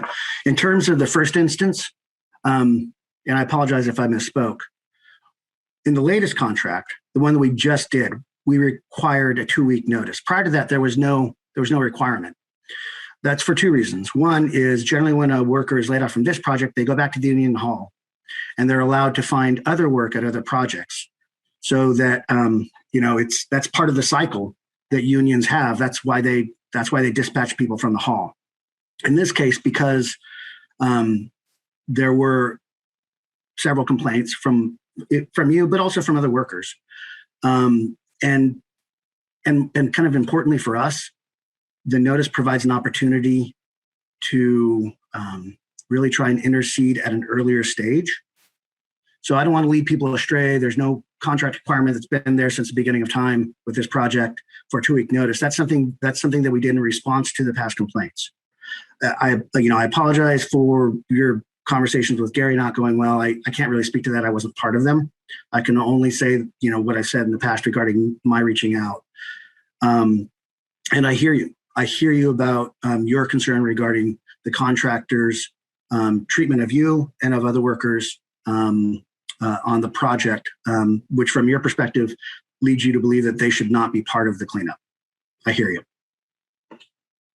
Yeah, just to be clear, not just my perspective, the community perspective, correct? And then two, I don't want to keep going in circles, but it's not a coincidence that people are calling in from the workforce program that feel that they've been retaliated against or been in the same situation that I've explained. Yeah, and once again, I can't go into all the things that we've done when we've gotten, people who are bringing concerns to us. What I can say is that, I can go over kind of individual instances with people to better describe it, but we do take all the concerns seriously. We do follow up, and we want to do even more. I think that's one of the reasons why I, suggested earlier that we draw together the groups and have that conversation. Thank you, Grant and Peter. I would like just to say we do have a couple of hands raised. I would like to get, and I can circle back. We can circle back to more questions from Peter and Grant, but I would like to go to Miguel, then Rania, and then Yvonne Watson, who's been waiting patiently. So if Miguel, if you would be able to unmute yourself. Hello. Hi, my name is Miguel. I was also a community work program worker. And I just want to talk about my experience working with SFNS and AIS. My concern was regarding tools. Like I was working for SFNS and I was bringing my own protection suit. Like the employer wasn't providing any protection suits. I was bringing my own pick, my personal pick, because we had a small pick that wasn't doing the job. That it was too small. So it's like, and then I got fired for using my own personal pick because the contractor got offended by my art on my personal pick that I use on community gardens to help people grow food with a really cool, radical pro-indigenous message on my pick. Apparently that offended that person and I was laid off because of that. But I shouldn't have had to bring my own personal pick to the job, but I did so because I didn't want to get injured using a small pick where I couldn't really get anything done. And also like, so yeah, just like, why is it that we're getting these contractors that are not willing to spend money with all this money that's being provided for this project? Why is it that I have to bring my own tools? Why is it that I have to bring my own protection suit? And why is it that I was laid off? And the union, it was like my rep, he told me I'm not gonna fight for you because I don't like to lose. Because he was offended by my pro-indigenous message himself. And it's like, he brought his own feelings and own perspective into it. So he didn't fight for me. And, like, I signed up for this project to fight for the community, to do a good job for the community. And, like, just because I speak up and I'm trying to get like the proper equipment or just, and plus, like, we had my leads on the project were saying like racist stuff, so it's like, and like they're still on the project and I'm laid off because, it just doesn't make sense. So I agree with Pete that we really need to consider like getting a better contractor, like what's up with this, So I just wanted to say that and that's all. Thank you, Miguel, for your comment. We're going to go to Rania. Hi. So I'll just introduce myself to those who did not hear of me at the previous meeting. I'm Dr. Rania Sapti, professor in environmental and occupational health at Cal State University Northridge. And I am on the advisory group. And I want to thank Peter Reyes and Miguel, who are workers who just spoke, that are enrolled with the workforce program. They were generous in sharing what they've shared. There's been a lot of generous sharing from workers in one way or the other today since 3:30. And I want to thank those who just spoke right now before me. I appreciate the difficult position it places those who work and who need that job to provide for their families. I appreciate the difficult position they're placed in to want to speak up and yet be worried about their job and having lost it before or being worried about losing it. And I respect them for the courage to actually speak up. Usually when one speaks up, it is absolutely the tip of an iceberg, and it speaks volumes for the others who are not today with us speaking up, or who are with us and are not speaking up. And so I thank Peter and Miguel. I want to support the idea of Peter has expressed his interest in being involved. I am quite aware, and I've heard it before. I've been on this advisory group for multiple years now, and I've heard it before that the union is not always the voice that represents the workers. And so I want to, express my gratitude for Grant's expression of his interest to have conversations. I think conversations are great. It's nice to be heard. It doesn't really accomplish much often also. And so I would like to see that workers such as Peter, who, if he's interested, and I'm hearing that he is, that he be not only directly involved, but I would like to see his voice elevated to the advisory group. Actually, we have had a disconnect between the actual working population, the working, people who've worked on the cleanup sites, those of us on the advisory group, DTSC, the contractors, and sometimes there's a little bit of disconnect, and it's not for lack of trying or lack of DTSC wanting, but I think it's just pathways of communication and perspectives. And I think what Peter brings and Miguel bring are a perspective that seemed to be quite valuable. And therefore we spent a lot of hours on it today because it is valuable. And it is a new chapter with the new funding that's available, but also a lot more homes are going to be cleaned up. So the story is not over. And therefore we have an opportunity to include the workers. I thank Grant for your interest and expression of DTSC's interest in this. And I would like to make sure that it doesn't just happen to invite Peter or whoever else is interested in participating. It's beyond that, is that they be represented at every conversation we have about this project. And I'd like to call him to the advisory group if he's interested, and if the chairs of this advisory group and whatever deem that would be okay. I don't know what the pathway is to get somebody on the advisory group. But being myself an advocate of occupational health and safety and feeling like I am banging my head against the wall often, it's just really nice to have someone with us who actually has been in the work, and who is trusted by the workers, so that he can bring a voice that you all seem to be very interested in hearing. So are we on the advisory group. So I thank everyone's interest in this. I appreciate and respect the courage of Miguel and Peter. And I thank Grant for being open to this. And I'm calling Peter to do more if he's interested, and hoping that the council, the board will agree to that. Thank you. Thank you, Rania. We now have a question from Yvonne Watson. Hello, can you hear me? Yes, we can. Thank you. Thank you. My name is Yvonne Martinez Watson. I am a resident of a city that is close to the Exide lead contamination. And I've been attending the community meetings within that community for at least 5 years now. I am very concerned about a lot of the things I've been hearing.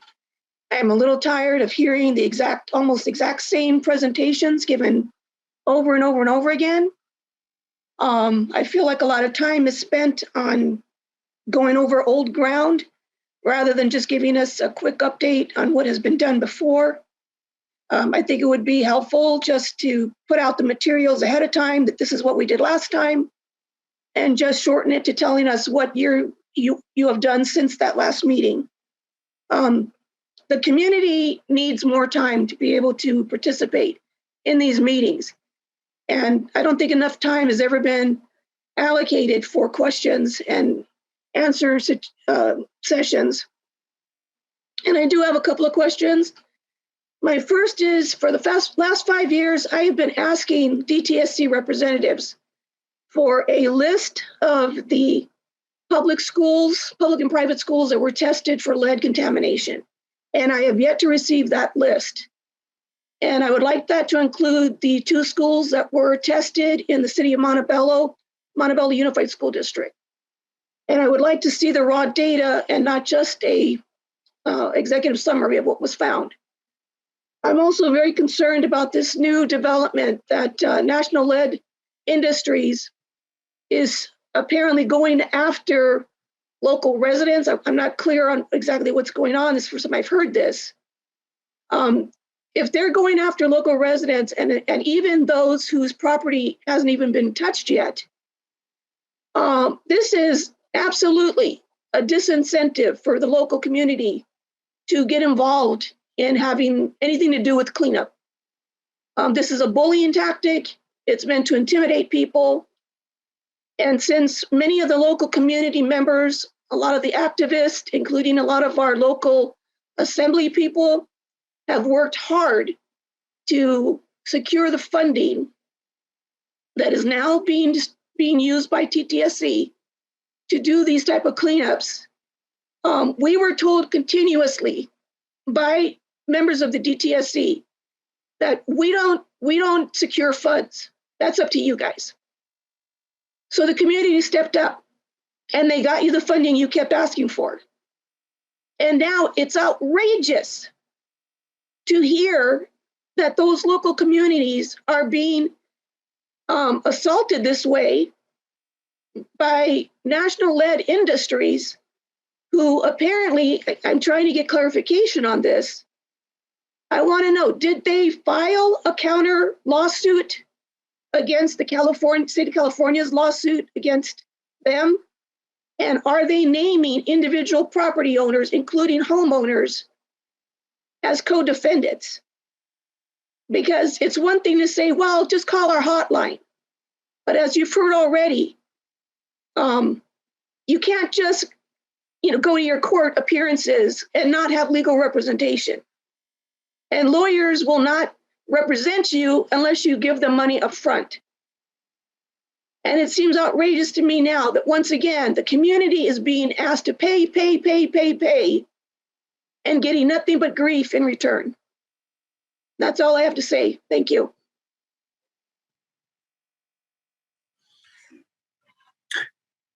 Yeah, thank you very much for raising this issue. Once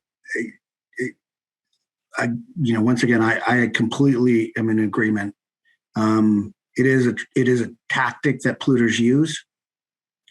Let me just respond to the question that I heard in there, which is separate and apart from the outrage over them using this tactic. What exactly did they do? What they did is they served. My understanding is thus far around local government agencies, companies, in some cases, companies with individuals who own property in the PIA, and they serve them as defendants in it's called a contribution claim. It essentially means I'm in court being sued by the state of California, and I'm going to point the finger at you, whether it be a local government, company, et cetera, you as somebody who should have to pay too. Legal term is a contribution claim. So they sued them. That doesn't mean those people are liable. That's National Lead Industries dragging in other people to basically point the finger at somebody else than themselves. So technically what they did is they included them as in the lawsuit through what's called a contribution claim, which says, I'm in this litigation being sued as a polluter, and I'm going to point the finger at you, this other party. And it was my understanding there's about, in terms of local governments, local government agencies, companies that own property in the area that's undergoing cleanup, and in some cases, some individuals will own property under a corporate name that's who they've drawn in. Doesn't matter, right? Like anybody that they're pointing the finger at other than themselves is despicable. We completely agree with you. And as I referenced earlier, once we found out, we instantly started talking with other local government officials, other organizations and communities in order to get a handle on kind of the scope of National Lead Industries' effort and the resources that are available to assist those who are caught in National Lead Industries' web right now. Thank you, Grant and Yvonne. We're going to now ask Laura to unmute herself to ask her question, and then I will go to the phone lines. Hi, my name is Laura Cortez. I'm with East Yard Communities. I'll try to remember. I have a couple comments, a couple questions, but I'm driving. So I wanted to just make sure that Pete's point earlier is very clear, that the concerns and recommendation from community that this contractor no longer is hired moving forward is a community recommendation, right? It's not one person, it's everybody's recommendation because of all the faults that have happened. One observation that leads to a question is that it's very also clear that the contractor is at fault for many of the issues that the work program has had, and many of the workers from the work program have suffered from, right? This has been very serious harm that has been done to these workers from our communities, right? That we very clearly fought for them to do. And so part of that is, one, although it may not be in DTSC's contract, DTSC that I know of isn't necessarily asking for numbers. If y'all are asking for numbers monthly, quarterly of who's being hired and who's being fired within the work program, then we would not have such significant issues and y'all would be more aware, right? And so I think y'all are not asking questions because you don't want to know. And so one question to you is, what are you doing to make sure that there are workers and that we are meeting the quotas for the work program? And if we are not, then what are we doing to get the voice out there to get workers to the work program? So that's one question. Second question is, are you all revisiting the contracting process, because all of the faults that the contractor has had, which are all of the contractor's faults, stem from the fact that there are not good contracts between DTSC and the contractor. So DTSC, right, we are coming into a new iteration of getting contractors, firing contractors, changing the contractors. Are y'all tightening up your contracting deals or arrangements, right? And how are you incorporating community in this, right? The community advisory board or the advisory board that exists, they should have a hand in that. Right? There is no reason why DTSC should not be looking to community when we're changing and modifying these contracts based on the issues that have come up. So I wanted to know the answer to that question. And obviously that is also a recommendation. And then finally, just wanted to get confirmation from you all that every person at any workspace is personal protective gear provided to the people in the home that may come in or out, as well as any and all of the workers. That's all. Thank you.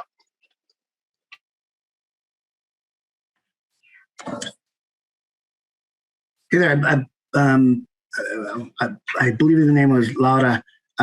Great questions. I want to respond to two of them. I'm going to kick the third one to Mehdi. In terms of the metrics that we have, basically the numbers that we track for hires with the contractors, yeah, we do.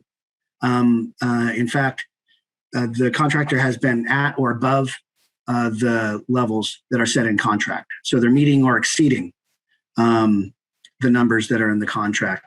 I think I'm going to ask Mehdi to, we should just post that publicly once we get it. I believe we get it once a month. Mehdi can correct me if I'm wrong. In terms of the new contracts, which I think I referenced in the discussion earlier with Pete, yeah, where there are consistent problems that we identify, we are moving where we can to include those in contracts. Of course, it's a contract. You can't force somebody to sign it if they don't want to.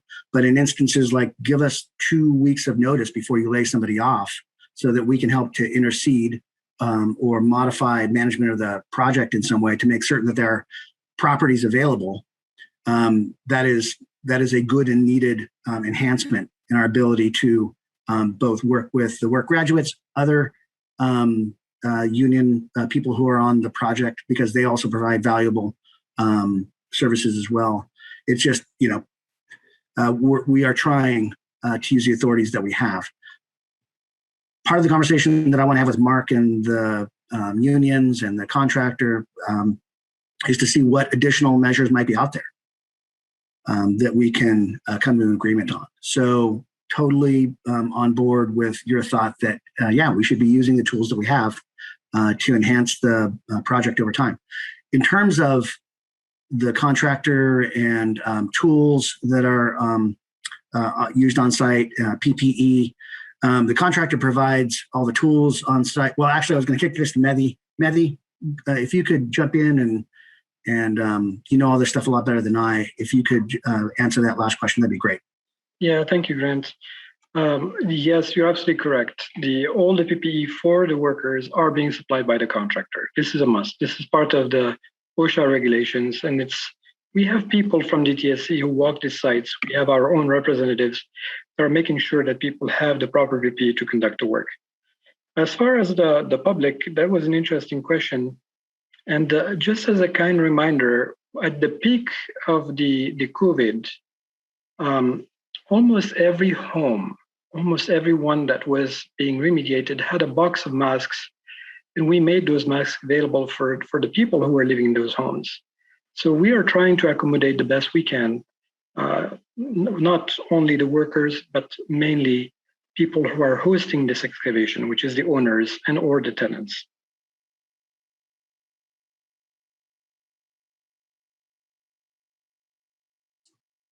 Thank you for that question and the answer. I would like to go to our phone line. We do have a hand raised. It's the area code is 323. The last 3 digits are 193. Please unmute yourself. Can you hear me? We can. Thank you. Hi, I wanted to just go ahead and make a first comment on how frustrating it is to not have instructions on how to leave a comment via phone. These instructions should be given before or at the beginning of when a meeting starts. Secondly, it is very concerning as a community member to hear that cleanup crews are bigoted, prejudiced against people who are already suffering from lead poisoning in the community. And as community members that want to help with cleanup, they're being, again, harmed by these contractors is unacceptable. Secondly, I want to know for the cleanup, besides the question that was asked previously, because I've walked through, if water is allowed to clean the decontamination area, what is the protocol in regards to water usage while cleaning contaminated sites? Those are my questions, because it seems like water is being sprayed, water is being used, and it is not being done safely. Thank you. Yeah, this is Grant. I'll take the first question, and then Mehdi, if you can jump in on the second one. Completely agree with you about racist and intolerant comments.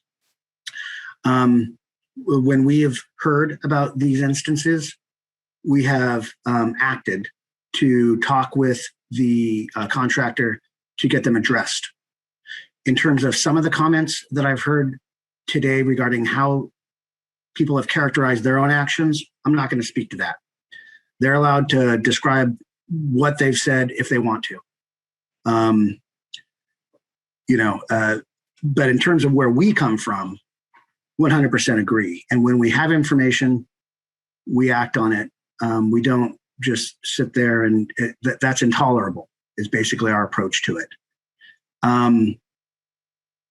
Once again, I can't go into particular instances that have been discussed tonight because that's really more on the people if they want to raise it. But just from where we come from, it's very clear. If we get word that the contractor or their workers, whether they be management or other workers, are saying racist things, we've had them investigated.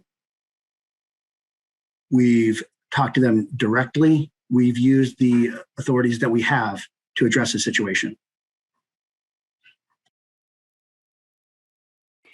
Mehdi, do you want to handle that second question? Yes, that was for the water. We usually don't leave water behind. So the protocol here is to use an HVAC, like a vacuum, a wet vacuum, to suck all that water that's being used to clean up either the walkway to the home or areas that are paved. That water is collected, and that water that is being collected is being reused as a dust suppressant. So you are authorized to mix that with the soil that's impacted and is going to be shipped. And that's the process that's commonly used in the industry, and that's what's being used here.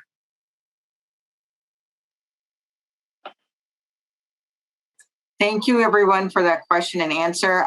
We're going to go to Steph, who is waiting in queue. Please unmute yourself.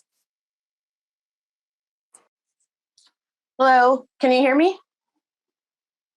Yes, we can. Okay, on this perspective of them using water, they always use water and they even use it to water down it to the drain. So that alone is a safety hazard protocol, which I have talked to other superintendents about, and which I was also retaliated again for speaking up about protocols. And this has been going on for like a while already, like a lot. Basically, all the workforce people are not happy here. We need to have a change.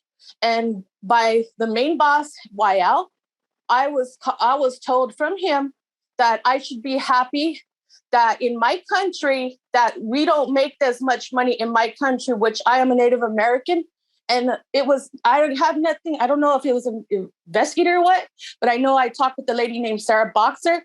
Nothing was done after that. Nothing is ever done to help us workers.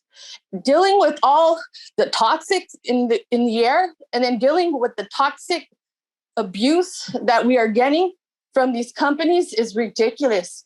A lot of us are going to be needing a lot of mental health, dealing with a lot of these people that are racist. There is a lot of racial manner, a lot of biases going on, and a lot of people that are just basically bringing in their own people and kicking out all the community workers.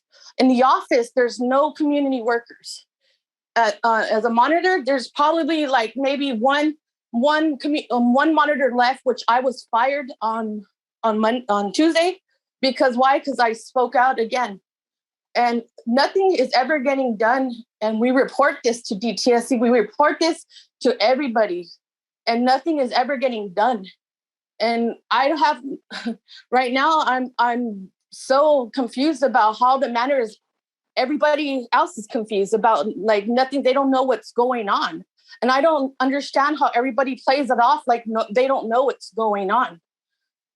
I would like to know what's going to be done, because a lot of us workers, community workers, are not happy, and we do not want these people to be the contract holders. And I would like to know what is the procedure with what's been happening with my issue also.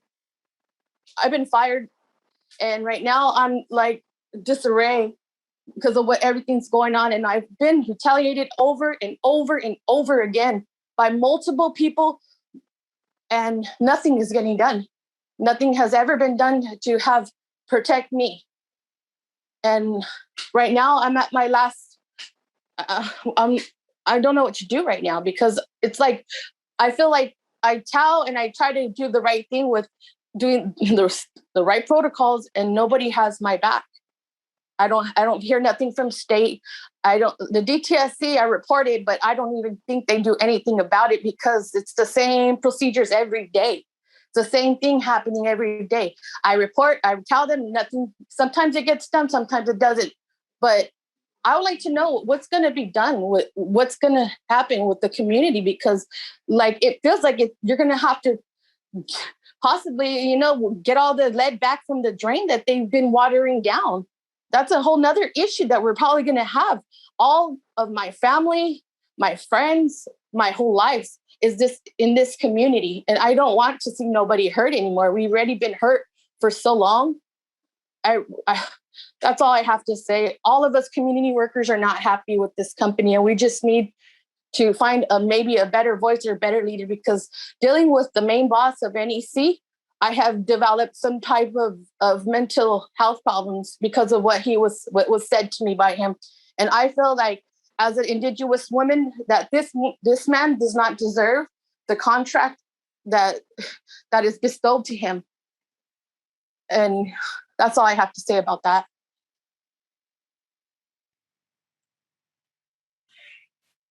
Yeah, first of all, Steph, thank you very much for talking with us tonight and for sharing that. I'm tremendously sorry that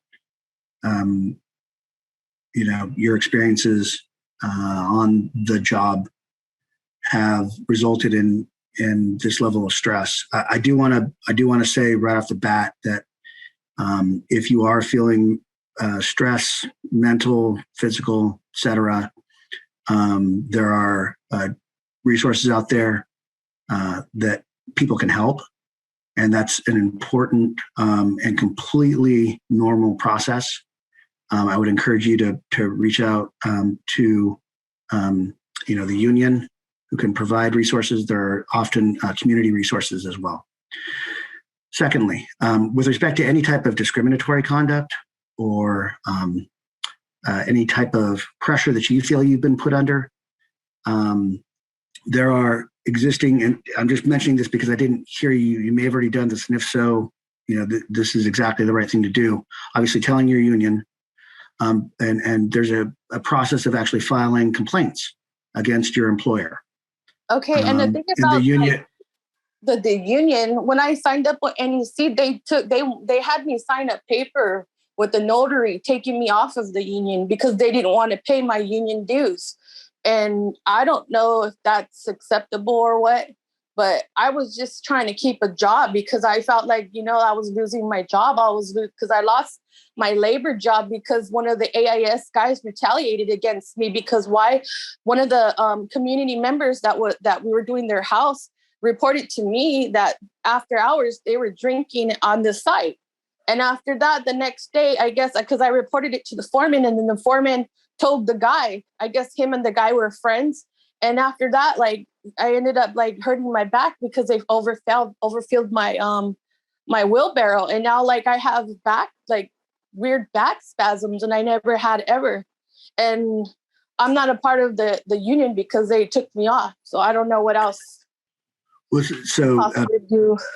Yeah, the union just will help you in that process. It's an independent process, though. You don't need a union or file a grievance. There's a way of doing complaints against employers for discriminatory conduct or other activities. And in terms of resources, Johanna, maybe we can get her contact information and provide her with contacts through LA County Health. Just in terms of, any kind of third party she can talk to regarding the stress that she's, feeling, whether physical, mental, et cetera. These are services that are just available to everybody. But separate apart from that, we'd like to get your number so that we can get you in contact with some people. There is an existing process that employees can use and to file complaints against them. The third thing that I would say is, I guess I would talk to Mehdi in terms of, the procedure that you mentioned, signing a document that took you out of the union. I'm not certain what that is, but I'd ask Mehdi to follow up with you to try and figure out what happened, and we can, once again, we need your contact information, but we can talk with you directly, and then, like I said, do an investigation. Thank you. Thank you for that question and the answer. I was informed that there is someone who has been unable to access the phone line, so I would like to go to that number directly. The last 4 digits are 3831.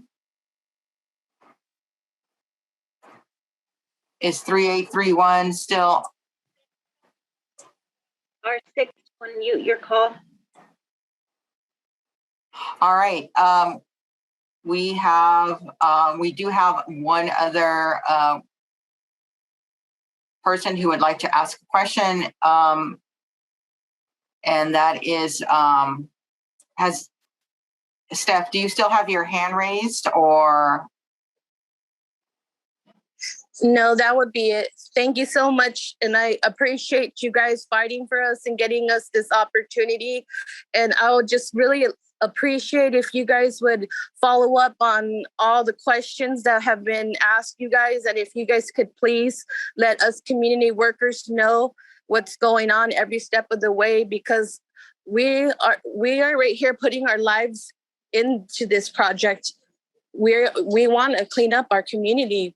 We've been needing this for a very long time. And thank you, and have a wonderful day. Thank you. And I'm going to ask 831 to unmute themselves.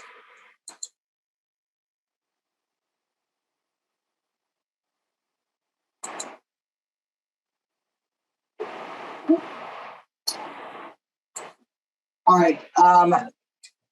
It is 7:39 p.m. We have gone through all of the questions. I would like to ask Grant Cope, our Deputy Director, to come back for closing remarks, and we will, that will be the end of our meeting. I just want to say 2 quick things. First of all, thank you to everybody who participated tonight. Those of you who asked questions and those of you who didn't. The entire reason that we hold these meetings is because we want to not just give you information, but that's essential because we're operating in your communities. But we want to hear from you about the issues that are important. The second thing is, and I'm struck by this, I'm struck by this with the Exide cleanup, but also other cleanups. We are an agency filled with, professionals in dealing with the public, engineers, toxicologists, scientists. We're public servants, and we operate in a very personal manner when we are cleaning up contamination in communities. And Exide is unique in this way, is that it's very much a residential cleanup. So we're not just in somebody's community, we're in people's yards. And as have been amply demonstrated this evening, the jobs held by people, that's part of their life. That's what they're doing. They're doing it because it's important to them, because it's important to their family, and because it's important to their community. We want to respect that. It's an extremely personal issue. We want to respect that, and we want to do what we can to help where there are problems, make things better, and most importantly, be more effective at serving the public in the community where we work. So this plays a very important role in our ability to do that. So thank you all for helping us do better. With that, I'd like to, we're already over time, so I want to respect your evening, and I hope everybody has a very good rest of the evening. For those people who we've asked for contact information, please do provide it to us. Thank you all and have a good evening.